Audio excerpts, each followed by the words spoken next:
ওকে, স্লাইডগুলো কি দেখা যাচ্ছে? হ্যালো, তোমরা কি স্লাইড দেখতে পাচ্ছ? জি স্যার, দেখতে পাচ্ছি। জি স্যার। জি স্যার। বন্ধ করো তো সুলতানা, বন্ধ করো। ওকে, আমাদের ফার্স্ট ক্লাস হচ্ছে measurement of soil water content. কোন কোন মেথডে আমরা সয়েল ওয়াটার কন্টেন্ট মেজার করতে পারি? তোমাদের সাথে কি তোমাদের কাছে ক্লাসে কোনো ফরেন স্টুডেন্টস আছে?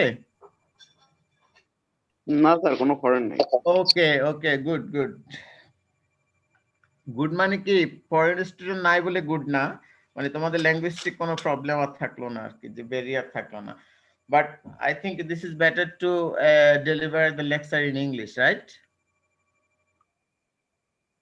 কেন বুঝা যায় না? স্যার বাংলায় বললে ভালো বোঝা যায়। আর ইংলিশে? স্যার ইংলিশেও বোঝা যায়। তোমাদের যদি একটু স্ট্রেসে না থাকো, যদি একটু প্রেশার না আসে, একটু বুঝতে কষ্ট না হয়, তাহলে তো বুঝতে পারবে না। আর সবই যদি ইজিলি বুঝে ফেলো তাহলে তো শিখতে পারবে না। স্ট্রাগল না করে কেউ কখনো ভালো কিছু শিখতে পারছে পৃথিবীতে? না স্যার। অ্যাচিভ করতে পারছে? না স্যার। ওকে, ঠিক আছে। তাহলে measurement of soil water content, আমরা সয়েল ওয়াটার ফার্স্ট কথা হচ্ছে আমাকে মেজার করতে হবে। কি মেজার করতে হবে? Soil water content. এখন বুঝতে হবে সয়েলটা কি, এটা তোমরা ভালো করে জানো। ফার্স্ট ইয়ার আমরা এটা নিয়ে ডিটেইলস পড়াইছি। সয়েল ওয়াটার কি? সয়েল ওয়াটার কোথাও পড়ছো? ফার্স্ট ইয়ারে পড়ছো, রাইট? তোমরা একটু কথা বলবা। সয়েল ওয়াটার ফার্স্ট সেমিস্টারে পড়ছো? সয়েল ওয়াটার কাকে বলে? সয়েল ওয়াটার সয়েলের কোথায় থাকে, কোথায় সে সয়েল ওয়াটারটাকে অ্যাকোমোডেট করে, সয়েল ওয়াটার কিভাবে ভেরি করে উইথ সিজন, ওয়েদার, টেম্পারেচার।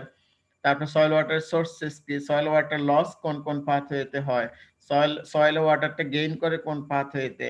তারপর সয়েল ওয়াটার ক্লাসিফিকেশন গুলো কি, কয়টা ক্লাস আছে, বিভিন্ন ক্লাসিফিকেশনের সাথে সয়েল ওয়াটার টেনশন, কোন টেনশনে কতটুকু ওয়াটার থাকে, সেটার সয়েল ওয়াটার টেনশনের ইউনিট গুলা কি, কিভাবে এক্সপ্রেস করা হয়। তারপর সয়েল ওয়াটার কনস্ট্যান্ট গুলা কি, এগুলো তোমরা ফার্স্ট ইয়ারে পড়ছো, রাইট? এগুলা ফার্স্ট ইয়ারে পড়া হয়েছে, মনে আছে একটু একটু? স্যার খুব কম মনে আছে স্যার। খুবই কম মনে আছে। বাট সিম্পলি তোমাদের যেটা মনে রাখতে হবে সেটা হচ্ছে সয়েল ওয়াটার, যেমন আমরা বলি পন্ড ওয়াটার, আমরা বলি রিভার ওয়াটার, আমরা বলি ওশান ওয়াটার, লেক ওয়াটার। অর্থাৎ ওয়াটারটা সয়েলে যে ওয়াটার থাকে, the water which remains in soil, এটা সয়েল ওয়াটার। সয়েলে যে ওয়াটারটা থাকে এটা সয়েল ওয়াটার। তোমরা ভালো জায়গায় যাইতেছিস। এই তুষার কি গাড়িতে বসে ক্লাসে জয়েন করছে? তুষার তুষার ওরা কি গাড়িতে বসে ক্লাসে জয়েন করছো? তুষার একটা বলদ না, সে এখানে ভিডিও করে দুই বন্ধুর সাথে হাসাহাসি তামাশা করতেছে আর আমাদের ক্লাসে জয়েন করছে। তুষার, সে কি আমার কথা শুনতেছে? ভিডিও এখন ক্লিপ করছে। ওকে, আমি তুষার আইডি নাম্বারটা, তোমাদের সিআর কে আছো? সিআর স্যার 60 সেকশনে তো 4টা শেয়ার স্যার। যে কোনো এ সেকশনেরটা বলো। স্যার আসসালামু আলাইকুম স্যার। স্যার আমি নিলয় এসআই সেকশন থেকে। তুমি এতক্ষণ পরে রেসপন্স করতেছো কেন? ক্লাসে আসো? জি স্যার। এতক্ষণ পরে রেসপন্স করতেছো কেন? তুমি এই যে তুষার এই ছেলেটার স্টুপিডটার আইডি নাম্বারটা নোট করে রাখো। ওকে, তাহলে মঞ্জুর একটু বসে, আমি ক্লাস নিচ্ছি, দরজাটা বন্ধ করো। তাহলে আমি যেটা বোঝাতে চাচ্ছি, সয়েল ওয়াটার বলতে আমরা বুঝবো সয়েলে যে ওয়াটারটা থাকে। সেকেন্ড কথা হচ্ছে সয়েলে থাকে কোথায় থাকে? Generally in the poor space. Poor space সম্পর্কে তোমাদের আইডিয়া আছে, দুই ধরনের পোর, জেনারেলি ম্যাক্রোপোরস এবং মাইক্রোপোরস থাকে। কোনটা কত বড় সাইজ ইন ডায়ামিটার এটা তোমরা জানো। তাহলে এখন পোর স্পেসে সয়েল ওয়াটার কেন থাকে? কারণ হচ্ছে দেয়ার আর সাম ফোর্সেস অফ অ্যাট্রাকশনস, কিছু আকর্ষণ করে রাখার মতো এনার্জি আছে, শক্তি আছে, ফোর্স আছে। সেই ফোর্সটা কি? আমরা জানি এটা অ্যাডহেশন এন্ড কোহেশন। অ্যাডহেশনটা কি জানো? যে attraction between two dissimilar molecules, attraction between different molecule. যেমন সয়েলের সাথে ওয়াটারের যে অ্যাট্রাকশন, এটা হচ্ছে অ্যাডহেশন। আবার attraction between similar molecules, water মলিকিউলের সাথে ওয়াটার মলিকিউলের যে অ্যাট্রাকশন এটা হচ্ছে কোহেশন। কো থেকে মনে রাখবা কো সিমিলার কাইন্ড, তোমার ডিফারেন্ট কাইন্ড হলে অ্যাডহেশন, সিমিলার হলে কোহেশন, সমজাতীয়, যেমন ওয়াটারের সাথে ওয়াটার। প্রশ্ন হচ্ছে ওয়াটারের সাথে সয়েল পার্টিকুলার অ্যাট্রাকশন কিভাবে হয়? তোমরা জানো আমাদের সয়েলে যে তোমার ক্লে পার্টিকলস আছে, সয়েলে হিউমাস আছে, এগুলা নেগেটিভ চার্জ বহন করে, নেগেটিভ চার্জ। আর ওয়াটার মলিকিউল কয় ধরনের চার্জ বহন করে? দুই ধরনের, একটা হলো পজিটিভ, একটা হচ্ছে নেগেটিভ। ওয়াটার হচ্ছে একটা বাইপোলার, দুইটা পোল থাকে। ওয়াটার জাস্ট H2O এই ধরনের কোনো মলিকিউল না, এটার একটা অ্যাবাউট 45 ডিগ্রি অ্যাঙ্গেল তৈরি করে, দুই দিকে দুইটা পোল থাকে, একটাতে H থাকে, H plus which is proton, আর একটাতে হলো OH minus. That means water মলিকিউলের সবসময় দুইটা পোল থাকে, একদিকে পজিটিভ চার্জ, একদিকে নেগেটিভ চার্জ। আর আমাদের ক্লে পার্টিকলস এবং হিউমাসের যে নেগেটিভ চার্জ আছে, নেগেটিভ চার্জ কাকে অ্যাট্রাক্ট করবে? অলওয়েজ পজিটিভ চার্জকে। তাইলে ওয়াটার যেহেতু এগুলো আমরা ড্রয়িং করে দেখাতে হতো, ওয়াটারের যেহেতু একটা দিকে পজিটিভ চার্জ আছে, H প্লাস আছে, তাহলে সয়েল পার্টিকেলের নেগেটিভ চার্জ কি করবে? H প্লাস কে অ্যাট্রাক্ট করবে এবং একটা কেমিক্যাল বন্ড তৈরি করবে। আমরা এটাকে বলি স্ট্রাকচারালি বন্ডেড, স্ট্রাকচারাল বন্ড তৈরি করবে ওয়াটারের সাথে। তাহলে সয়েল পার্টিকেল এভাবে তার নেগেটিভ চার্জ দ্বারা ওয়াটারের পজিটিভ চার্জের সাথে অ্যাট্রাকশন তৈরি করে, বন্ড তৈরি করে এবং তাকে সে ধরে রাখে। বুঝাইতে পারছি? জি স্যার। তাহলে এটা হচ্ছে অ্যাডহেশন। আর কোহেশন কোনটা? একটা ওয়াটারের পজিটিভ চার্জ আছে, নেগেটিভ চার্জ আছে, তাহলে ওয়াটারের পজিটিভ চার্জের দিকে আরেকটা ওয়াটার মলের যে নেগেটিভ চার্জ আছে, সে পজিটিভ নেগেটিভ একটা আরেকটাকে বন্ড করে রাখে, এটা হচ্ছে কোহেশন। তাহলে সয়েলের যখন মাইক্রোপোরে ওয়াটার থাকে, যেখানে ক্লে পার্টিকেল থাকে, তারা এভাবে নেগেটিভ এন্ড পজিটিভ চার্জ করে কেমিক্যাল বন্ড করে ওয়াটার মলিকিউলটাকে ধরে রাখে, যে জন্য সয়েলের মধ্যে ওয়াটার থাকে। আর যদি ধরে না রাখতো তাহলে ওয়াটারটা কোথায় যাইতো? ধরে না রাখলে ওয়াটার কি সয়েলে থাকতো? অনন্যা সাহা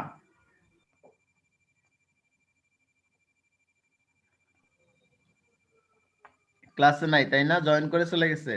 না স্যার, আছি স্যার। তাইলে আগে কথা বলতেছো না কেন? Sorry sir. বলো। যদি সয়েল পার্টিকলস ওয়াটার মলিকিউলকে কেমিক্যালি বন্ড দ্বারা ধরে না রাখতো, তাহলে এই ওয়াটারটা কোথায় থাকতো, কোথায় যেত? স্যার এটা পার্কুলেশন হয়ে নিচে চলে যেত ধরে কেন? যদি না রাখতো। কেন?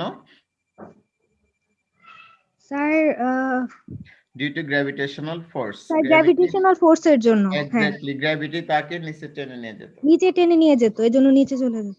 আচ্ছা, এখন অ্যাট্রাকটিভ ফোর্স না থাকলেও অনেক সময় টেনে নেওয়া সম্ভব না, কারণ টেনে নিয়ে যেতে হলে তার একটা কানেক্টিং পোর লাগবে, একটা কানেক্টিং পাথওয়ে লাগবে, যে পথ দিয়ে সে চলে যাবে, পোর স্পেস দিয়ে পার হবে।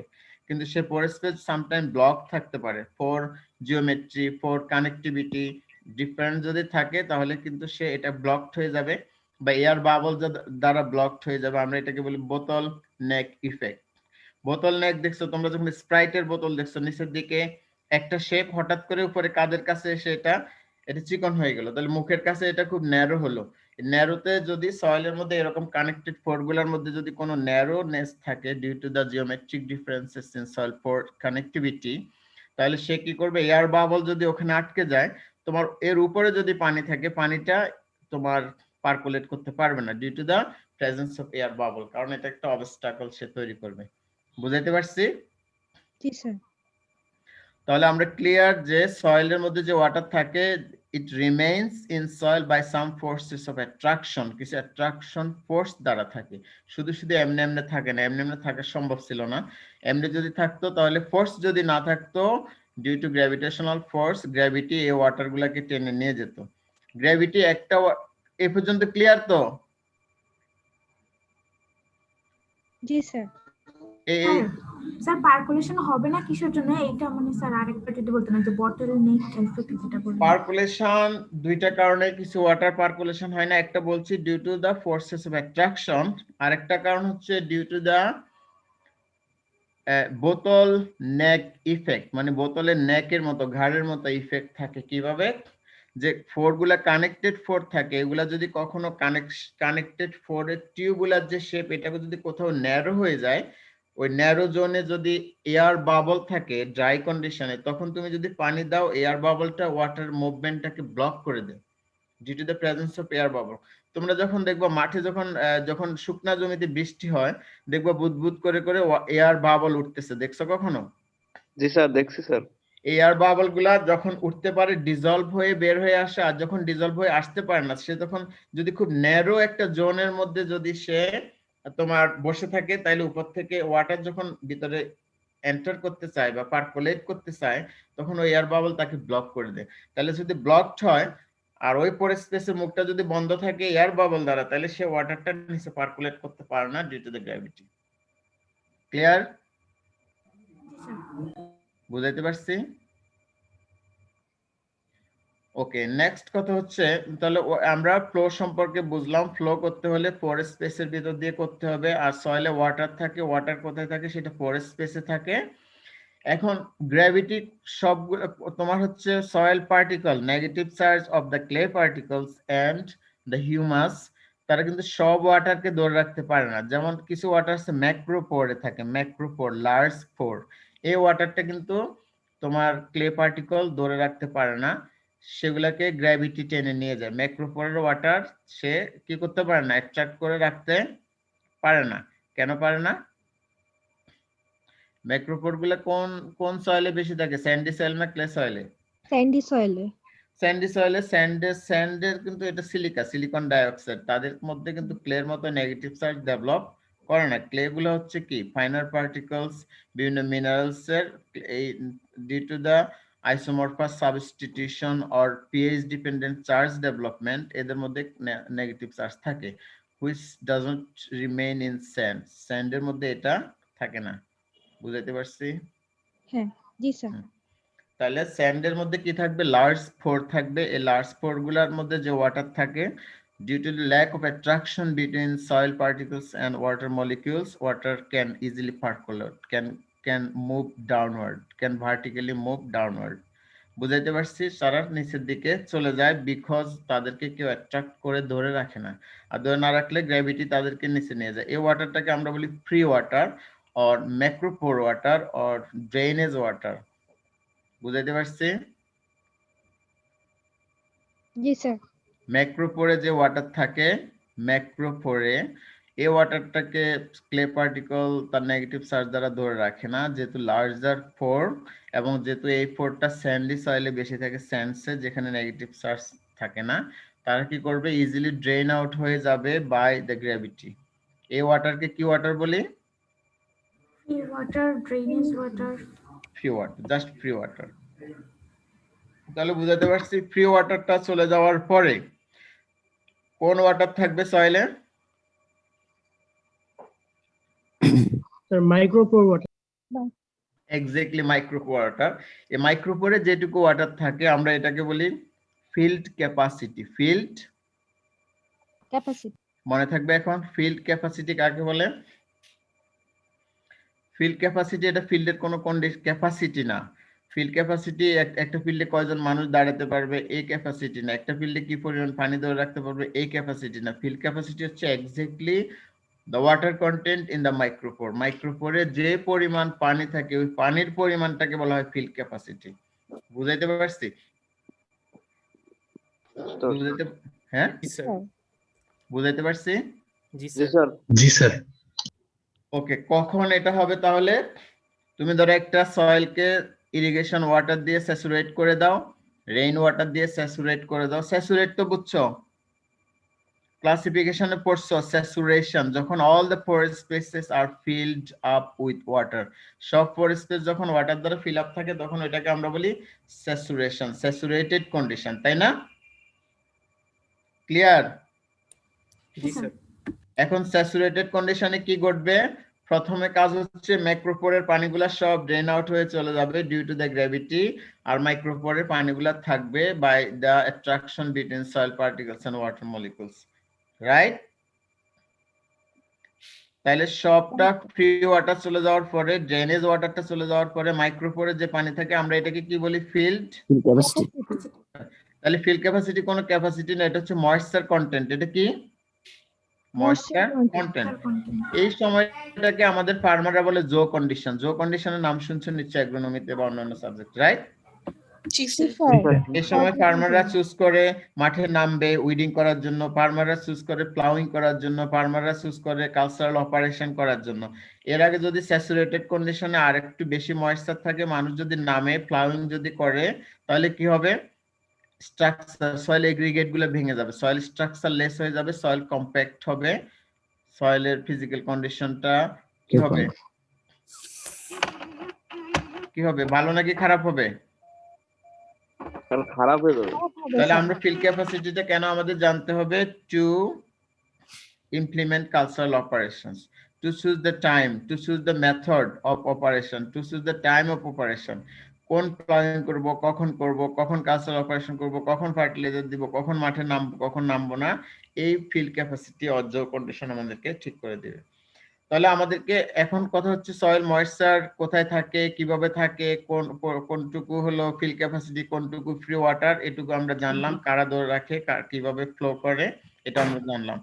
এখন কথা হচ্ছে কোন মেথডে আমাদেরকে সয়েল ওয়াটার কন্টেন্টটা মেজার করতে হবে, কেন মেজার করতে হবে, মেজার করার দরকার কি, সয়েল ওয়াটার কন্টেন্ট ইম্পর্টেন্স কি আমার পড়ানোর দরকার আছে?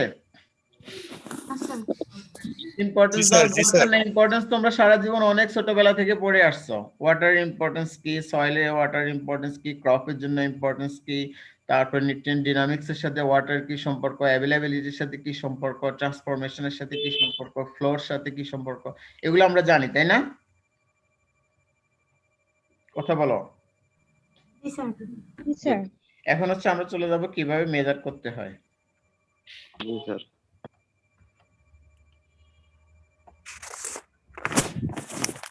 মেথডস অফ মেজারমেন্ট, আমরা দুই ধরনের মেথড মেজার করি, একটা হচ্ছে ডাইরেক্ট মেথড আর একটা হচ্ছে ইনডিরেক্ট মেথড। একটা ডাইরেক্ট আর একটা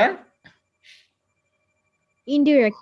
ইনডিরেক্ট। ডাইরেক্ট হচ্ছে একটা সয়েল স্যাম্পলিং করব, সরাসরি ওই সয়েলে ময়েশ্চার কতটুকু আছে আমরা মেজার করব, ডাইরেক্টলি ওই স্যাম্পল নিয়ে, সয়েল স্যাম্পল নিয়ে কতটুকু ময়েশ্চার আছে আমরা সেটা মেজার করব। আর ইনডিরেক্ট মেথড হচ্ছে আমরা কোনো একটা সয়েলে সরাসরি তার ময়েশ্চার কন্টেন্ট কতটুকু আছে মেজার করব না, ময়েশ্চার কন্টেন্ট মেজার করব না, কিন্তু অন্য একটা প্যারামিটার মেজার করে সেখান থেকে ময়েশ্চারের পরিমাণটা জানবো। বুঝাইতে পারছি? কথা বলো, বুঝাইতে পারছি কিনা? জি স্যার। জি স্যার। কিভাবে সেটা? স্যার স্যার ডিরেক্ট মেজার করব না, অন্য কোনো অন্য একটা প্যারামিটারের প্যারামিটার মাধ্যমে দিয়ে মেজার কিভাবে? করব। জি স্যার। হ্যাঁ, সেটা কিভাবে হতে পারে, একটা উদাহরণ দিতে পারবা কেউ? কি কি কি মেপে? আচ্ছা, তাহলে এটার অপোজিটে বুঝতে পারবো কতটুকু ওয়াটার থাকতে পারে, তাই না? হ্যাঁ, কাইন্ড অফ এরকম, বুঝতে পারছো, কাইন্ড অফ এরকম যে আমরা অন্য একটা প্যারামিটার মেজার করব যার সাথে water content related, water content directly related আছে এরকম একটা। হ্যাঁ, তোমার একটা সয়েলে যদি তুমি জানো যে টোটাল পোরোসিটি আছে 50%, কত পার্সেন্ট? 50%। আর যদি ও যেটা বললো এয়ার আছে, তাহলে air for air field for space, air দ্বারা পূর্ণ ফর স্পেস যদি আমি জানি, তাহলে বাকিটা ওয়াটার ফিল্ড, হ্যাঁ পারবো না? জি স্যার। জি স্যার।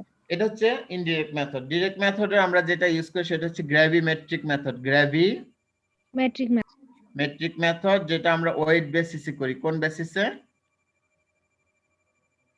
কোন বেসিসে বলছি? ওয়েট মেজার করি। জাস্ট একটু শুনে রাখো, আমরা একটু পরে আসতেছি। ধরো আমরা একটা সয়েল স্যাম্পল কালেকশন করব, মাঠ থেকে সরাসরি নিয়ে আসবো, সাথে সাথে এটার ওজন নিব, ফ্রেশ ওয়েট বলি। ফ্রেশ ওয়েট নেওয়ার পরে এটাকে ওভেন ড্রাই করব। ওভেন ড্রাই করার উদ্দেশ্য হচ্ছে এটাতে যে ময়েশ্চার আছে ইভাপোরেট করে বের করে দিব। বের করে দেওয়ার পর সব ময়েশ্চার যখন চলে গেল তখন আবার মেজার করব। তাহলে দুইটা মেজারমেন্টের পার্থক্য থেকে আমরা কি পাবো? ওয়াটারের মাস পাবো। কি পাবো? ওয়াটার মাস। আসলে তো আমরা মাস মেজার করতেছি না, আমরা ব্যালেন্স দিয়ে ওয়েট মেজার করি। কি মেজার করি? ওয়েট। কি মেজার করি? Weight. Mass against the gravity, তাই না? মাস এগেইনস্ট দা গ্র্যাভিটি আমরা এমজি মেজার করি, mass and gravity MG, weight measure করি। আর দুইটা ওয়েটের পার্থক্য থেকে আমরা জানবো যে এই সয়েল স্যাম্পলটাতে ধরো 100 গ্রাম সয়েল স্যাম্পল নিলাম, এটাতে কত গ্রাম ময়েশ্চার ছিল। এটা হলো ডাইরেক্ট মেজারমেন্ট, এটাকে বলা গ্র্যাভিমেট্রিক। কেন গ্র্যাভিমেট্রিক বলা হচ্ছে কি বুঝতে পারছো? না স্যার। কারণ হচ্ছে তুমি যে মাসটা মেজার করতেছো এগেইনস্ট দ্য গ্র্যাভিটি, ওয়েট যে আমরা মাপি ওয়েট, দিস ইজ mg, তাই না? mg mass g sir. Against the gravity, এই যে গ্র্যাভিটির যে টান, অভিকর্ষজ ত্বরণ। এক্স্যাক্টলি এর এগেইনস্টে তুমি তার ওয়েটটা মেজার করতেছো, এই জন্য এটার নাম হচ্ছে গ্র্যাভিমেট্রিক মেথড। তোমাকে যদি আমি আলগায় একটা ব্যালেন্সে উঠে ওজন করি, তোমাকে আমি যে আলগায় উঠাচ্ছি ফোর্স লাগতেছে, এটা কিসের এগেইনস্টে? Against the gravity. অভিকর্ষজ ত্বরণ। এক্স্যাক্টলি, এজন্য এটাকে বলা হয় গ্র্যাভিমেট্রিক মেথড। বুঝাইতে পারছি কিনা? গ্র্যাভিমেট্রিক মেথড, আমরা ডিরেক্ট মেথডটা মেজার করি weight basis, weight WEIGHT weight. এটা এ ওয়েট মানে ভিজা না, এ ওয়েট মানে অপেক্ষা করা না, এটা হচ্ছে ওয়েট WEIGHT ওয়েট, ওজন। ওজন মেপে, ওজনটা হচ্ছে তোমার যে ওজন নেওয়া হয় পাল্লা, এটা হচ্ছে তোমার মাস এগেইনস্ট দ্য গ্র্যাভিটি, যেটাকে আমরা বলি mg। এজন্য এটাকে গ্র্যাভিমেট্রিক মেথড বলা হয় এই মেথডটাকে। কারণ সোজা কথা এই মেথডটাতে ওয়েট বেসিসে করা হয়, ওয়েট, এজন্য এটাকে গ্র্যাভিমেট্রিক মেথড বলা হয়। বুঝাইতে পারছি? জি স্যার। স্যার এরপরে আমরা গ্র্যাভিমেট্রিকে মেজার করে এটাকে আমরা ভলিউমেট্রিকে কনভার্ট করতে পারি, গ্র্যাভিমেট্রিক থেকে ভলিউমেট্রিক মেথডে আমরা কনভার্ট করতে পারি। কিভাবে? আমরা জানি যে তোমার মাস থেকে ভলিউমে কনভার্ট করা যায়, একটা রিলেশন আছে rho equal to m by V V rho equal to m by V V v। তাহলে তুমি যদি মাস জানো তুমি, আর যদি তার ডেনসিটি জানো, তাহলে ভলিউমে কনভার্ট করা সম্ভব। সম্ভব। তোমার এখানে রো হবে বাল্ক ডেনসিটি, রো কি? Bulk bulk density. Density. Bulk. তাহলে তুমি এটাকে ভলিউম। এখন কথা হচ্ছে যে আমরা গ্র্যাভিমেট্রিক মেথডে ময়েশ্চার কন্টেন্ট জানলাম, কেন why do we need to convert it to volumetric method? কেন ভলিউমেট্রিক মেথডে এটাকে আমরা কনভার্ট করব? কারণ হচ্ছে আমরা যে ইরিগেশন ওয়াটার সাপ্লাই করি, পাম্প যে রেটিং আমরা ঠিক করি, প্রোগ্রাম করি ইরিগেশন ওয়াটার সাপ্লাই করার জন্য, অথবা আমরা যে রেইনফল মেজার করি, এই সমস্ত কিছু জেনারেলি ভলিউমেট্রিক মেথডে হয়। সাধারণত depth over depth, length over length হয়। কিভাবে? তুমি যদি সকালবেলা টিভিতে আজকে নিউজ শোনো যে রংপুরে 10 মিলিমিটার বৃষ্টিপাত হয়েছে, এটা কি মিলিমিটার, এটা কি হাইট নাকি মাস বেসিসে বললো? নট মাস বেসিস, এটা হাইট বলছে, হাইট। হাইট বলছে, হ্যাঁ। তার এই হাইট দিয়ে তুমি কি ধারণা পাবা যে আমার 1 হেক্টর জমি কত মিটার স্কয়ার? 1 হেক্টর 10,000। 10। এটা এত আসতে বলতেছো কেন? থার্ড ইয়ারের পরে 1000 মানে জি sir, 1 hectare 10,000 10,000 sir. 10,000 metre square area, 10,000 metre square area গুণন হাইট হলো 10 মিলিমিটার। তাহলে তুমি এখান থেকে ভলিউম জানতে পারবে, রাইট? জি স্যার, ভলিউম আর জানতে পারবো। ভলিউম যদি তুমি জানো 1000, আমরা জানি যে 1 কিউবিক মিটার ভলিউম সমান 1000 লিটার, 1000 লিটার। লিটার। তাহলে তুমি ভলিউম বেসিসে যদি জানো আজকে বৃষ্টিপাত হলো কত লিটার, আর তোমার একটা ইরিগেশন যদি দিতে ধরো 1 মিলিয়ন লিটার পানি লাগে, তাহলে তোমাকে বাকিটা কম্পেনসেট করতে পারবা, আর এত লিটার পানি দিতে হবে। আর আমাদের এই লিটার গুলা সবগুলা হিসাব হয় কার সাথে সম্পর্ক? কিউবিক মিটার, ভলিউমের সাথে। কার সাথে? ভলিউমের সাথে। ভলিউমের সাথে। ভলিউমের সাথে। তুমি পাম্পিং রেট ঠিক করো যে আমার এত cubic metre per hour pump করবে, অথবা তোমার ড্রেনেজ ওয়াটার ডিসচার্জ তোমার ঠিক করা হয় কিউবিক মিটারে, যে এত কিউবিক মিটার পার সেকেন্ড। যেমন নদীর পানির ফ্লো যে ডিসচার্জ হয়, আমরা বলি পারাক্কার যে ইন্ডিয়া আমাদেরকে এত কিউসেক পানি দিছে, এই কিউসেক কি? কথা বলো। আয়তন স্যার। কিউসেক মানে আয়তন না, এতক্ষণ তো বললাম cubic metre per second, cusec. মনে থাকবে? Cubic metre per second. Second. তাহলে যদি তোমার পারাক্কা দিয়ে আমরা যদি বলি যে তোমার হলো 1 মিলিয়ন কিউসেক পানি আসতেছে, তার মানে কত লিটার পানি আসতেছে? 10 lakh litre per cubic metre per second. আরে 1 কিউসেক, কিউবিক মিটার, এখন লিটারে বলো।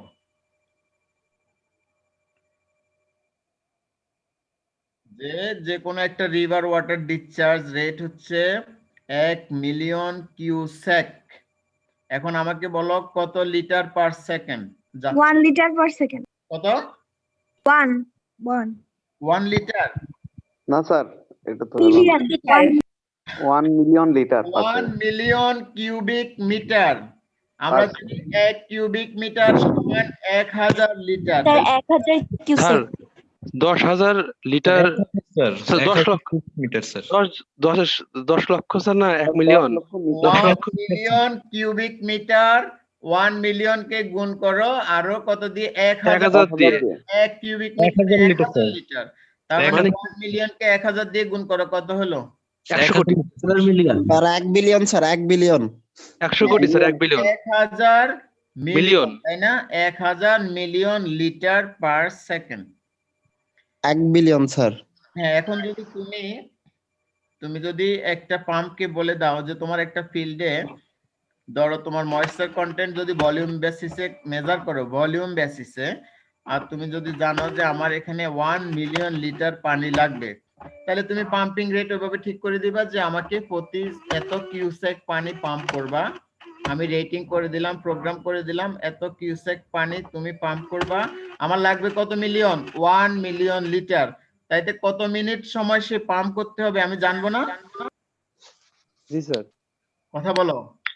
জি স্যার তাহলে আমার কাজ হবে আমি সন্ধ্যার সময় পাম্পকে সুইচ অন করে দিব, প্রোগ্রামিং করে দিব যে তুমি 2 ঘন্টা পাম্পিং করবা, তাইলে আমার 1 হেক্টর জমিতে যতটুকু ফিল ক্যাপাসিটি পর্যন্ত পৌঁছতে যতটুকু পানি লাগে সেটা পাম্প করবে, প্রোগ্রামিং করা থাকবে, অটোমেটিক 2 ঘন্টা পাম্প করার পরে সে অফ হয়ে যাবে। তাই না? আমাকে রাতের আবার 12টার সময় আসতে হবে?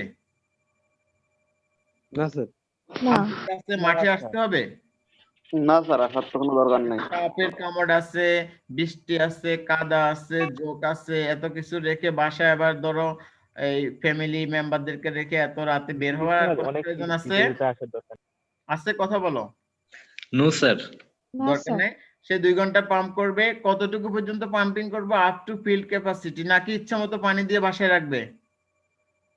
No sir, up to fill capacity. Up to fill capacity. কেন আমি ফিল ক্যাপাসিটি থেকে বেশি পানি দিচ্ছি না? আবু বকর, এটাকে মাওলানা সাহেব, এটাকে আবু বকর 375।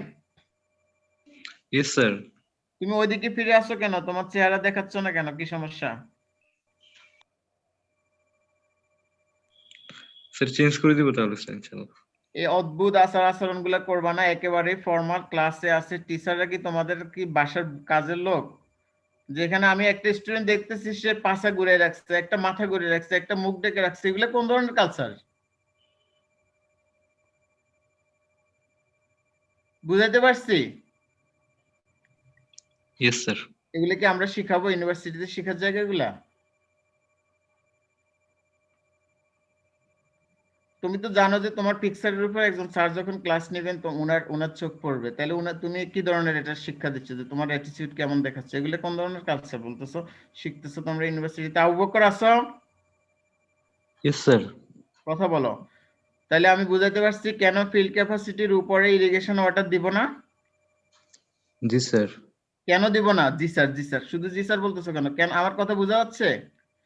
কেন sir, field field capacity capacity বাইরে দিলে তো স্যার সেটা বাইরে আমি 1% ওয়াটারও দিব না? কেন দিব না?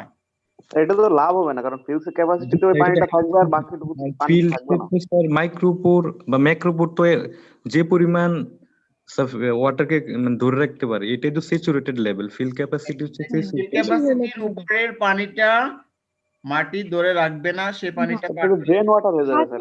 নিচে তাহলে চলে সে যাবে। পানিটা আমার লস হবে, সে Loss পানিতে সে আমার নিউট্রিয়েন্ট লিচিং করে নিউট্রিয়েন্ট নিয়ে যাবে, সেই পানিটা পাশের ফার্মারের ক্ষতি করবে। আমি একটা মরিচের জমিতে ইরিগেশন দিলাম, পাশে আলুর জমি আছে, নিচে সিপেজ হয়ে সে আলু নষ্ট করবে, সকালে হবে মারামারি, সালিশ বৈঠক, জরিমানা, অনেক বিষয় হবে। আবার আমার এক্সেস ওয়াটারটা, আমার যে সোর্স আছে, পন্ড আছে, or রিভার আছে অথবা লেক আছে, ওয়াটারের আমাদের ক্রাইসিস আছে নাকি অ্যাভেলেবল ওয়াটার আছে? ক্রাইসিস কথা বলো, ওয়াটার ক্রাইসিস নাকি ওয়াটার অনেক? স্যার অ্যাভেলেবলই তো আছে। আমাদের এর থেকে available আরো water দেরি আছে করে। না? বাড়িতে গোসল করার সময় কোথায় গোসল করো? কোথায়? বাড়িতে টিউবওয়েল স্যার। টিউবওয়েলে কি অনেক ওয়াটার আছে? ওয়াটার লেয়ার কখনো আউট অফ রিচ যায়, নিচে নামে? স্যার যাই স্যার, অনেকেরই তো চলে যায়। অনেকের ওয়াটার লেভেল নিচে চলে যায় এবং শীতকালে ওরা এই যে স্পেশালি ড্রাই পিরিয়ডে তারা কিন্তু পানি পায় না। বিশেষ করে রাজশাহী অঞ্চল, বরেন্দ্র অঞ্চলের কথা তোমরা জানো। North western part of Bangladesh কিন্তু ড্রাই হয় এবং তাদের টিউবওয়েলে আর পানি থাকে না। আমাদের ওয়াটার ক্রাইসিস আছে। তুমি আফ্রিকান কান্ট্রিগুলোর দিকে তাকাও, ওয়াটার তারা পিওর ওয়াটার কিন্তু পায় না, পিওর ওয়াটার পায় না। বুঝাইতে পারছি? যে কারণে স্যার ওয়াটারের দাম সায়েন্টিস্টরা বলতেছে যে নেক্সট ফিউচার চ্যালেঞ্জ আসতেছে ওয়াটার ক্রাইসিসের, ওয়াটার স্কারসিটির। ওয়াটারের দাম দেখা যাচ্ছে পেট্রোলের থেকেও বেড়ে যাচ্ছে, কারণ ওয়াটার ক্রাইসিস আছে। আমাদের গ্রাউন্ড ওয়াটার আছে, এই গ্রাউন্ড ওয়াটার কয়টা ইউজ হয়? হোম হাউস হোল্ড ইউজ হয়, ইরিগেশন ওয়াটারের জন্য ইউজ হয়, ইন্ডাস্ট্রিয়াল ইউজ হয়, এনার্জি সেক্টর ইউজ হয়। কয়টা সেক্টর বললাম? House hold, household, energy industry, energy sector, irrigation water, irrigation water, চারটা। রাইট? এবং হ্যাঁ। আমাদের বিশেষ করে নর্থ ওয়েস্টার্ন পার্টে ওয়াটার সিরিয়াস ওয়াটার ক্রাইসিস আসে। সো আমাকে ওয়াটার সেভ করতে হবে। কি করতে হবে?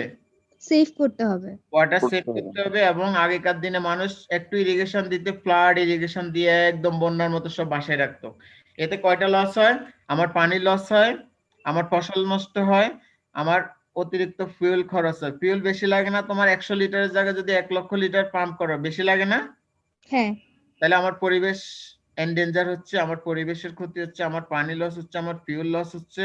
আবার আমাকে সারা রাত ধরে এভাবে পানি দিয়ে পাহারা দিতে হয় যে একদিক দিয়ে আইল কেটে দাও, একদিক দিয়ে ড্রেন করো, একদিক দিয়ে এটা করো, একদিক দিয়ে রাত ধরে কি করতে হয়?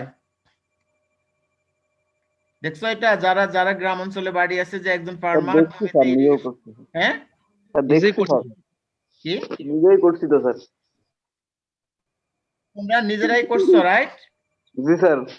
তোমাকে দেখবা একজন ফার্মারকে, এই যে ইরিগেশনের এখন মৌসুম চলতেছে না, বড় রাইসে দেখবা আইলে এলে রাত ধরে লাইট দিয়ে দিয়ে হাঁটতেছে। হ্যাঁ জি স্যার। জি স্যার। কিন্তু আমরা কি এটা চাই? যারা স্মার্ট এগ্রিকালচারিস্ট, তোমরা যারা এই জেনারেশনের এগ্রিকালচার, তোমরা কি চাইবা তুমি কালকে পরশুদিন বিয়ে করছো, আজকে নতুন নতুন বউ বাসায় রেখে রাত ধরে তুমি জমির আইলে আইলে ইরিগেশন নিয়ে দৌড়াবা? এটা চাও? না স্যার। এটা আমরা চাই না। তাহলে আমাদেরকে কি করতে হবে? অটোমেশন সিস্টেমে ইরিগেশন ওয়াটার সাপ্লাই করব। আমরা ভলিউম বেসিসে ওয়াটার কন্টেন্ট জানবো, জানার পরে আমার পাম্পকে আমি রেট প্রোগ্রাম করে দিব যে তুমি এই 2 ঘন্টা পাম্পিং করবা এই রেটে, দেন আমার ফিল্ড ক্যাপাসিটিতে 1 হেক্টর জমিতে যতটুকু পানি লাগবে। ক্লিয়ার? আমি জানবো আমার ফিল্ড ক্যাপাসিটি কত পার্সেন্ট ময়েশ্চার, আমার এখন কত পার্সেন্ট ময়েশ্চার আছে জমিতে। এই ময়েশ্চারটাকে আমি ফিল্ড ক্যাপাসিটি পর্যন্ত আনতে আমার আর কত লিটার ওয়াটার অ্যাড করতে হবে, আমি সেটা পাম্পকে নির্দেশ দিব। আমার ভেরিয়ার আছে, পাম্প সেটা পাম্প করবে। তোমার পাম্প ওয়াটার যদি একটা ন্যারো টিউব দিয়ে যদি তুমি জমিতে পৌঁছাও, কোনো অসুবিধা আছে? না স্যার, কোনো সমস্যা নাই। কোনো সমস্যা নাই। এই জন্য আমরা বলি যে food and agriculture organisation, FAO, food and agriculture organisation, তাই না, অফ দ্য ইউএন, তাদের কথা হচ্ছে more crop per drop. More crop per drop. অর্থাৎ একটা ড্রপ অফ ওয়াটার এগেইনস্টে আমি ক্রপ প্রোডাকশন করব। একটা ড্রপ অফ ওয়াটার, একটা কি ড্রপ অফ ওয়াটার, তার মানে হচ্ছে আমরা ইচ্ছামতো পানি ছেড়ে দিব।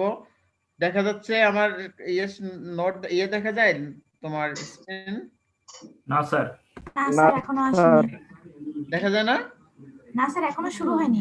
স্ক্রিন শেয়ার দেন স্যার। শেয়ার করেন না এখন। এত যন্ত্রণা দিয়ে কি আর ক্লাস করা যায়? তোমাদের অনলাইনে ক্লাস করতে অনেক মজা না? জি স্যার। হ্যাঁ জি স্যার, ঘুমাই ঘুমাই করা হয়। অনলাইনে ক্লাস করতে অনেক মজা না? জি স্যার।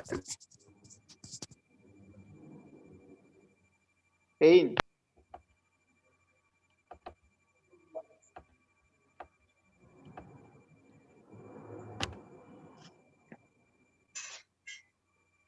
হ্যাঁ, এখন আসছে? Yes sir. ওকে, তাহলে আমরা বুঝাচ্ছিলাম আমরা মোর ক্রপ করব পার কি ড্রপ। ড্রপ। দ্যাট মিন্স আমরা একটা ড্রপ ওয়াটার আমরা লস দিব না, একটা ড্রপ ওয়াটার বেশি আমরা পাম্প করব না, একটা ড্রপ ওয়াটার সোর্স থেকে বেশি নষ্ট করব না, একটা ড্রপ ওয়াটার আমরা পার্শ্ববর্তী জমিতে সিপেজ পার্কুলেশন রান অফ করে আমরা নষ্ট করব না। এতে তোমার ইরোশন হবে না রান অফের মাধ্যমে, এতে লিচিং লস হবে না নিউট্রিয়েন্ট এক্সেস ওয়াটারের কারণে, অনেক অনেক বেশি ইকোনমিক হবে এবং আর কি হবে না, তোমার রাত ধরে জমির আইলে আইলে টর্চ লাইট নিয়ে নিয়ে ঘুরতে হবে না। বুঝাইতে পারছি? বুঝাইতে পারছি? জি স্যার অথবা তোমার সকালবেলা বের হয়ে মাঠে যাইতে হলো, আর তুমি মাঠে না গিয়ে কি করলা, অফিস থেকে ল্যাপটপে বসে তোমার পাম্পের সাথে সেন্সরের মাধ্যমে তোমার পাম্পিং রেট টাইমিং গুলা প্রোগ্রাম করে দিলা, পাম্প অটোমেটিক্যালি ইরিগেশন করতে থাকলো, আর তুমি বাসায় বসে বসে গরম কফি খাইলা। মাঠে যাওয়ার দরকার আছে কাদার মধ্যে? স্যার সব বুঝতে অটোমেটিক। পারছি? স্যার কিন্তু এরকম এগ্রিকালচার ক্ষেত্রে কারো কোনো সমস্যা আছে? No sir. না স্যার এটাই দরকার স্যার। তো এটা আমার বাপ এগ্রিকালচারিস্ট, আমি স্যার কিছু কিছু তো সমস্যা থাকেই স্যার। কি সমস্যা থাকে? স্যার যেমন আইলগুলোতে স্যার অনেকগুলা গর্ত থাকে বা ইঁদুর গর্ত করে দেয়, সেক্ষেত্রে স্যার পানি তো অনেক লস হয়ে যায়, সেগুলো তুমি সেগুলো আগের আটকানোর দিন, জন্য যাইতেই হবে স্যার। সেগুলো আগের দিন ঠিক করে নিতে হবে না, এগুলো বোঝে না। শুনো, সেগুলো আগের ওগুলো দিন ওগুলো তুই ল্যান্ড প্রিপারেশনে ঠিক করে নিবি, ওটা তো পানি 10 মিনিট। ওয়েট সেগুলো আগের দিন স্যার পানি না ঢোকা পর্যন্ত বোঝা যায় না যে গর্তগুলা কোথায় কোথায়। সেগুলা তোমাকে আগের দিন বিকালে 1 ঘন্টা কাজ করে আসবে, ফিজিক্যাল এক্সারসাইজ হবে, 1 ঘন্টা কাজ হবে। তুমি এটা বলবা জাস্ট তোমার মেন্টাল রিক্রিয়েশনের জন্য, রিফ্রেশমেন্টের জন্য হতে পারে, ন্যাচারের কাছাকাছি গেলাম, 1 ঘন্টা কাজ করে আসলা, পরের দিন মর্নিং এ তোমাকে ইরিগেশন দিতে হবে। আমি বলতেছি এই মর্নিং এ তুমি আবার ঠান্ডার মধ্যে, তীব্র শীত আর কুয়াশার মধ্যে, তোমার কাদার মধ্যে যাই নামার দরকার নাই, পুকুর পাড়ে, লেকের পাড়ে, নদীর পাড়ে, খালের পাড়ে যাওয়ার দরকার নাই। তুমি বাসায় বসে প্রোগ্রামিং করবা, ইরিগেশন হবে up to fill capacity, pump automatic off হয়ে যাবে, তুমি বাসায় সময় দিবা, চা কফি খাইবা, গরম গরম পিঠা রুটি যা পাওয়ার সকালে এগুলা খাবা। বাহ, ইরিগেশনটা কি এখন কোথাও আছে স্যার? ঠিক আছে? জি স্যার, ঠিক ইরিগেশন আছে। সিস্টেমটা কি এখন কোথাও আছে? পৃথিবীর কোথাও, আছে কিনা এখন? পৃথিবীর কোথাও না থাকলে কি তুমি কিছু করবা না? স্যার এটা শুরু করা যাইতে পারে, পরীক্ষামূলক ভাবে চালু করতে হবে, দেখতে হবে সুবিধা পাওয়া যাচ্ছে কিনা। পৃথিবী তোমার আগে আছে স্যার, উন্নত তোমাকে দেশে এই আছে স্যার। কথা শোনো, পৃথিবী যখন আগে যায় অ্যাডভান্স টেকনিকের দিকে, তোমাকে জিজ্ঞাসা করে যে বাংলাদেশে আছে কিনা, না হয় আমরা শুরু করব না, কেউ জিজ্ঞাসা করে? না স্যার। তো তোমরা পৃথিবীর কোনো কিছু হইলেই নিবা, তাছাড়া নিজেরা কিছু করবা না। এই কালচার কোত্থেকে আসলো? না স্যার, থাকলে তো স্যার ওইটাকে স্টাডি করে আরো অ্যাডভান্স এগোনো যাবে, সেটা বলতেছিলাম স্যার। হ্যাঁ, ইরিগেশন তোমার automatic irrigation system, sensor based irrigation system অনেক আগে শুরু হয়েছে, এখন আস্তে আস্তে সারা ওয়ার্ল্ড কাজ করতেছে। হয়তো তোমরা ঘুমের মধ্যে থাকতে থাকতে ওরা করে ফেলবে, দেন তোমরা দৌড় দিবে ওদেরকে ফলো করার জন্য। আমাদের এই যে ফলো করার একটা কালচার হয়ে গেছে, অভ্যাস হয়ে গেছে, এখান থেকে আমরা বের হতে হবে, তাই না? জি স্যার। কেউ করলে তারপরে তুমি করবা, নিজের থেকে করবা না। বুঝাতে পারছি? জি স্যার। এবং এটা খুবই খুবই খুবই সুন এটা আসতেছে, ঠিক আছে? জি স্যার। জি স্যার। এখন হচ্ছে আমরা ডিরেক্ট মেথড সম্পর্কে জানলাম। ইনডিরেক্ট মেথড কোনগুলা? ইনডিরেক্ট মেথড হচ্ছে neutron scattering method. Neutron, electron, proton, neutron তোমাদের আইডিয়া আছে। নিউট্রন স্ক্যাটারিং করে আমরা এখানে নাম্বার অফ হাইড্রোজেন আয়ন এর সাথে তার কলিশন, তার সংঘর্ষ, তার ফ্রিকশন, তার ইন্টারঅ্যাকশন মেজার করে, সেখান থেকে যদি আমরা হাইড্রোজেন আয়নের পরিমাণ মেজার করতে পারি সয়েলে, তাহলে সেখান থেকে আমরা পানির পরিমাণ জানতে পারবো। কিভাবে জানতে পারবো? তুমি যদি হাইড্রোজেন আয়ন জানো, 10টা হাইড্রোজেন আয়ন আছে, কত মোল পানি আছে? 5 মোল স্যার। 5টা পানি। কত গ্রাম পানি আছে? স্যার 5 মোলে হচ্ছে 5 18 গ্রাম। জি ভাই। 90 গ্রাম। তাহলে কত অ্যাটম আছে? নাই কিছু দেখি আনছে 25 ডিগ্রি। ভাবে আমারটা আনেন নাই? কি কয়? আমার নাস্তা আনেন নাই? কি কয়? কোন আমার এসপিআর সিআরের বলটা আর না। তাহলে আপনি খাবেন না আমারে? দুধ দুধ। এসপিআর আমার কথা শোনা যায়? এটা কোন বলদ নাস্তা নিয়ে চিল্লাইতেছে? তাকে ট্র্যাক করতে পারছো? না স্যার, বোঝা যাচ্ছে না স্যার। কি বোঝা যাচ্ছে না স্যার, কে যে বোঝা যাচ্ছে না স্যার। সত্য কথা বলতেছো তো না? স্যার অনেকের মাইক্রোফোন অন করা ছিল তো তখন স্যার, মানে অনেকেই কথা বলতেছিল আপনার সাথে, বোঝা যায়নি। তাহলে আমার ক্লাসে যারা আছো তারা কি শুনতেছো আমার কথা সবাই? জি স্যার। শুনো, তুমি ওই যে বুয়ার সাথে ঝগড়া করতেছো, তার সমস্ত আজেবাজে শাউটিং করতেছো, এই জিনিসগুলো আমাদের সাথে কেন শেয়ার করতেছো? এটুকু আকল জ্ঞান হয়েছে? বুঝাইতে পারছি কিনা? জি স্যার। তাহলে কিভাবে তোমাদের পার্সোনাল প্রাইভেট কথাবার্তা সবার সাথে শেয়ার করতেছে, এইটুকু কাণ্ডজ্ঞান কে দিবে এটা? ওকে, আমরা বলতেছিলাম তাহলে তোমরা এটা জানলা যে আমি যদি নাম্বার অফ নিউট্রন জানি, সেখান থেকে নাম্বার অফ ওয়াটার মলিকিউলস আমরা জানতে পারবো, সেখান থেকে মাস অফ ওয়াটার জানতে পারবো, সেখান থেকে মাস যদি জানি ভলিউম অফ ওয়াটারও আমরা জানতে পারবো। পারবো। ক্লিয়ার? তারপরে এরপরে আসে dual needle heat pulsing method. Dual needle এটা হচ্ছে একটা সেন্সর বেস ময়েশ্চার কন্টেন্ট। তুমি জাস্ট সয়েলে ইনসার্ট করবা, সেকেন্ডের মধ্যে ময়েশ্চার কন্টেন্ট রিডিং জেনে যাবা, ঠিক আছে, from the soil water tension, এবং সেটা তুমি ডাটা লগারে লগ করতে পারবে, স্টোর করতে পারবে, পরে তোমার পিসির সাথে কানেকশন দিয়ে ডাটাগুলো ডাউনলোড করে নিতে পারবে ইনটু ইউর পিসি। তোমাকে নোট ডাউন করার, মনে রাখার দরকার নেই। এরপর ডাইইলেকট্রিক সেন্সরস, একটা হচ্ছে টাইম ডোমেন রিফ্লেক্টোমেট্রি, এটাকে আমরা বলি টিডিআর। টিডিআর মনে থাকবে? শোনা যাচ্ছে কথা? জি স্যার। জি স্যার, শোনা যায় স্যার। ডিআর পরীক্ষা আসবে, what is a TDR? Time domain reflectometry metry, এগুলো সয়েল ওয়াটার টেনশন মেজার করে, সেখান থেকে ময়েশ্চার কন্টেন্ট মেজার করে। ফ্রিকোয়েন্সি ডোমেন রিফ্লেক্টোমেট্রি এফডিআর, এগুলো হচ্ছে soil water tension or soil water potential measure করে, সেখান থেকে আমরা এস্টিমেট করি amount of water present in the soil. তারপর টেনসিওমিটার মেথড, একটা টেনসিওমিটার, আমরা এই মেথডটা আমরা ডিটেইলস পড়বো। টেনসিওমিটার দিয়ে tension, soil water tension measure করা হয়, that is soil water metric potential measure করা হয়। মেট্রিক পটেনশিয়াল মেজার করে সেটাকে আমরা ক্যালিব্রেশন করে ওখান থেকে আমরা মেজার করব যে এখানে সয়েল ওয়াটার কতটুকু আছে। বুঝাইতে পারছি? এরপর থার্মোকাপল সাইক্রোমিটার মেথড। থার্মোকাপল সাইক্রোমিটার, আমরা এখানে তোমার মেটাল ওয়্যার ইউজ করে তোমার ড্রাই বাল্ব, ওয়েট বাল্ব দিয়ে ওয়াটারটাকে যে একটা টেম্পারেচার লো করে ডিউ পয়েন্টে পৌঁছায় ওয়াটার ড্রপলেট তৈরি করব, সেই ড্রপলেটটা মেজার করে আমরা সেখান থেকে ওয়াটার কন্টেন্ট মেজার করব। আরেকটা হচ্ছে জিপসাম ব্লক মেথড, এটা আমরা জিপসাম রেজিস্ট্যান্স ব্লক আছে, আমরা ধরো একটা সয়েলে যদি কতটুকু ময়েশ্চার আছে এটা নির্দিষ্ট প্রেসারে যদি আমরা সাক করি, কতটুকু প্রেসারে কতটুকু ওয়াটার চলে আসে, সয়েল ওয়াটার ক্যারেক্টারিস্টিক্স কার্ভ করে এখান থেকে আমরা ময়েশ্চার কন্টেন্টটা জানতে পারবো। কয়টা মেথড বললাম? Neutron scattering method, dual needle heat pulse method, dielectric sensors, tensiometer, thermocouple psychrometer and gypsum block. All of this methods are indirect method. কি মেথড এগুলা? থার্মোকাপল সাইক্রোমিটার আমরা ডিটেইলস করব না, এটা হচ্ছে তুমি যদি একটা সয়েলের মধ্যে যে পোর স্পেস আছে তার একটা ইনহেরেন্ট লোকাল এনভায়রনমেন্ট আছে, ওখানে যদি তুমি একটা ড্রাই বাল্ব, একটা ওয়েট বাল্ব, দুইটা মেটাল ওয়্যার সেখানে যদি ইনসার্ট করো, একটাকে আমরা ইনসুলেটর দিয়ে রাখবো, যা টেম্পারেচার আছে এক্স্যাক্টলি তাই থাকবে, আরেকটাকে আমরা কুল ডাউন করব। কুলিং করলে হবে কি, ওইখানকার যে পোর স্পেসে এবং পাশে যে ওয়াটার মলিকিউল গুলো আছে সেগুলা কি করবে, ব্যাফার হবে, ব্যাফার গুলো আবার ডিউ পয়েন্টে আসবে, যেহেতু আমরা টেম্পারেচার কুল করে দিচ্ছি, ডিউ পয়েন্টে আসলে সেখানে ড্রপলেটটা তৈরি হবে। এই যে ড্রপলেট তৈরি হলো, যে ব্যাফার থেকে ড্রপলেটে আসলো, এটার যে সয়েল পার্টিকল ওয়াটার মলিকিউলটাকে যে ছেড়ে দিল, এটা ছেড়ে দেওয়ার জন্য কতটুকু পটেনশিয়ালে, কতটুকু এনার্জি স্টেটে, কতটুকু এনার্জি দিয়ে সে ওয়াটার মলিকিউলকে ধরে রেখেছিল, ওটা যদি আমরা মেজার করতে পারি, সেখান থেকে আমরা অ্যামাউন্ট অফ ওয়াটার মেজার করতে পারবো।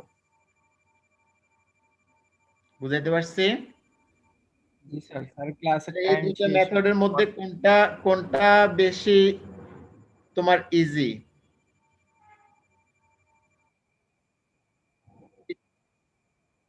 Neutron scatter. এই মেথডগুলো ইজি না, অনেক বেশি এক্সপেন্সিভ, বাট অনেক more accurate than gravimetric method. Direct method more accurate, but gravimetric মেথডটা সিম্পল। একটা ওজন নাও, ওভেন ড্রাই করো, আবার ওজন নাও, ক্যালকুলেট করো, এটা ইজি, এটা সিম্পল, বাট এটা হচ্ছে টাইম কনজিউমিং। এগুলো হচ্ছে অনেক কুইক মেথড এবং মোর অ্যাকুরেট মেথড। কোনগুলা কুইক? ইনডিরেক্ট মেথড কুইক, আর ডিরেক্ট মেথড হচ্ছে টাইম কনজিউমিং। কেন? এটা আমাদেরকে ওভেন ড্রাই করতে হলে 24 থেকে 48 72 ঘন্টা পর্যন্ত ওভেন ড্রাই করতে হয় এট 105 ডিগ্রি সেলসিয়াস টেম্পারেচার। আর এখানে একটা সেন্সর তুমি ইনসার্ট করেই ময়েশ্চার কন্টেন্ট জেনে যাচ্ছ। কোনটা কুইক? Indirect quick sir.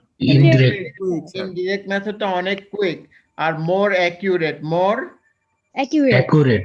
আর গ্র্যাভিমেট্রিক পরে ক্লাস আছে স্যার, টাইম অলরেডি 4 মিনিট চলে গিয়েছে বেশি। ক্লাস তো স্যার স্যার আবার ওয়েট করতেছে মনে হয়, আপনি না লিখলে তো আর করতে পারবেন না। ওকে স্যার আপনি লিভ না করলে স্যার পরবর্তী স্যার ঢুকতে পারবেন না। ওকে, আমি লিভ করতেছি। তোমার হচ্ছে কি করতে হবে, তোমাদের অ্যাটেন্ডেন্সটা রেকর্ড